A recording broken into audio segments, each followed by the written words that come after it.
రవితేజ ఈ పేరు గురించి ప్రత్యేకంగా చెప్పాల్సిన పని లేదు. అసిస్టెంట్ డైరెక్టర్గా కెరీర్ను ప్రారంభించి ఆ తర్వాత కమెడియన్గా, ఆ తర్వాత హీరోగా, ఇప్పుడు ఇండస్ట్రీలో మాస్ మహారాజుగా, పాన్ ఇండియా హీరోగా తనదైన స్టైల్లో దూసుకుపోతున్నాడు అనడంలో సందేహం లేదు. సినిమా ఇండస్ట్రీలో ఎంతమంది హీరోలు ఉన్నా రవితేజ ఎప్పుడూ వెరీ వెరీ స్పెషల్. ఆయన చిత్రాలు విడుదలైతే అన్ని వర్గాల ప్రేక్షకుల అరుపులు, కేకలు వినబడతాయి. దానికి కారణం కష్టానికి మారుపేరు రవితేజ. చిరంజీవి తర్వాత అలాంటి ఓ క్రేజున్న తెలుగు హీరో రవితేజనే అంటే అతిశయోక్తి కాదు. టాలీవుడ్లో చిరంజీవి తర్వాత రవితేజ, నాని మాత్రమే ఎటువంటి సపోర్ట్ లేకుండా ఇండస్ట్రీలోకి వచ్చారు. కాగా రీసెంట్గా ఒకేసారి 5 చిత్రాలు సంక్రాంతి బరిలో నిలవగా తన చిత్రాన్ని పోస్ట్పోన్ చేసుకున్నారు రవితేజ.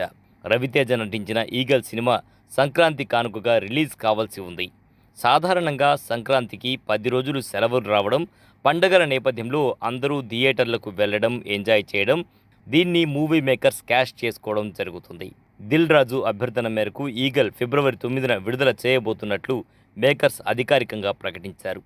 సినీ ఇండస్ట్రీకి వచ్చిన చిన్న స్టార్ తన చిత్రాన్ని వాయిదా వేసుకునేది లేదని కరాఖండిగా ప్రకటించిన పరిస్థితుల్లో మాస్ మహారాజా రవితేజ మాత్రం అందుకు భిన్నంగా వ్యవహరించారు.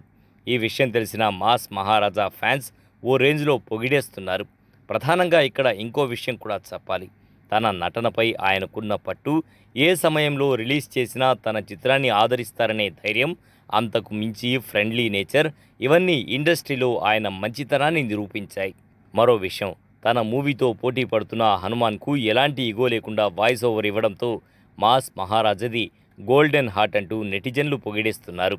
దీంతో సోషల్ మీడియాలో రవితేజ పోస్టర్స్ వైరల్గా మారాయి. రవితేజ గురించి మీరేమనుకుంటున్నారో కామెంట్ రూపంలో తెలియజేయండి.